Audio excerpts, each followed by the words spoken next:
Hello guys, good morning uli sa inyo. Tayo po ngayon ay magluluto ng ginisang upo. Yan ang ating sariwang upo. Simpleng gisa lang po ito. Igigisa natin siya sa bawang sibuyas at meron tayong konting pork giniling. Yan.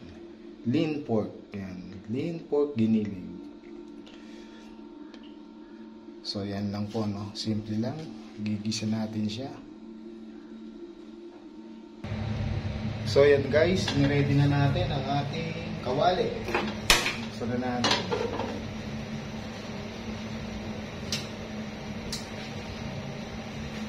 Kaya tayo ng konting oil. Yan. So pure olive oil pong ginagamit natin mga lods.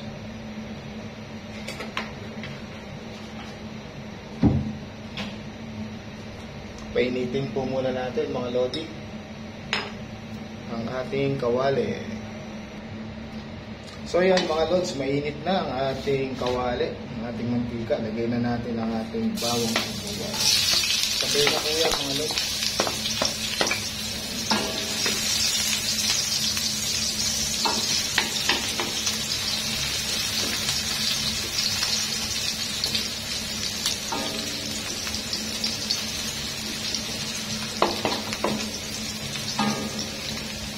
So, sandali lang yan mga lods. Pag medyo magba-brown na siya, lagyan na natin ating giniling. Kaya mga lodi, lagyan na natin ang ating giniling.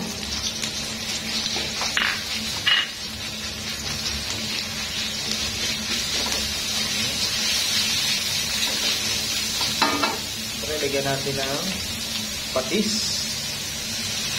Ayan ha. At palasa. Natin yung mga lod.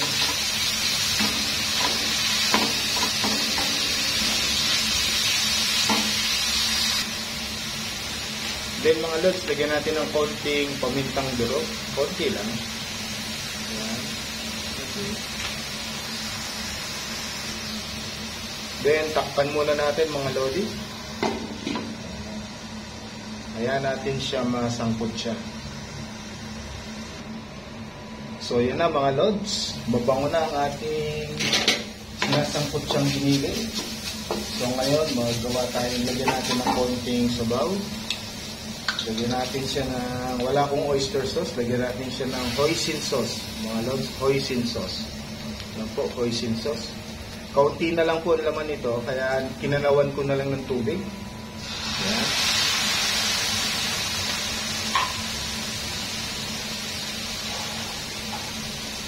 Then, kaunting tubig pa ulit, mga lods, kaunti lang. Asa natin ang apoy natin.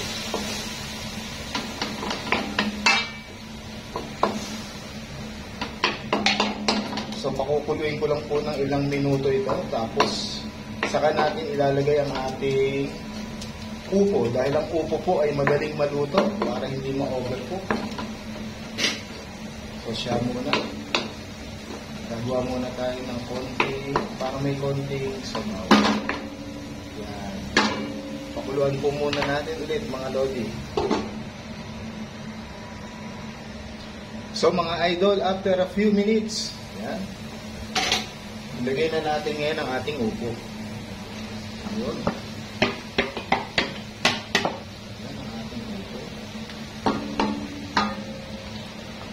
Magtutubig pa po yung upo, kaya konti lang inilagay natin water kanina sa ating meat. So takpan po natin ulit. Ilang minutes lang po, luto na yan. So after a few minutes mga lods, haluin natin. Wow, init. Haluin natin siya.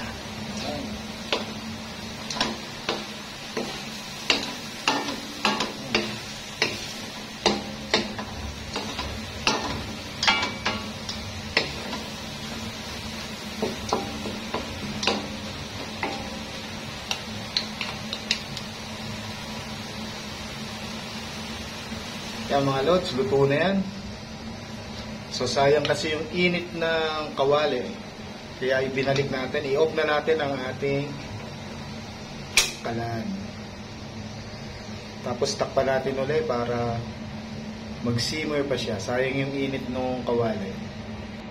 So after 1 minute ulit mga lods, nung pinatay natin yung ating kalan, tinakpan muna natin ulit siya para nga ma-absorb pa yung init ng gulay, ng kawali. Yan. So luto na ang ating ginisang upo sa giniling. Yan mga lods. So i-plating na natin siya mga lodi. Ilagay na natin sa kanyang lalagyan. So i-transfer na natin mga lods ang ating ginisang upo. Yan po mga lodi. Init pa natin upo. So yan po ang ating isa sa tanghalian sa araw na ito, ang ginisang upo. Ayan mga lods. Ating simpleng ginisang upo.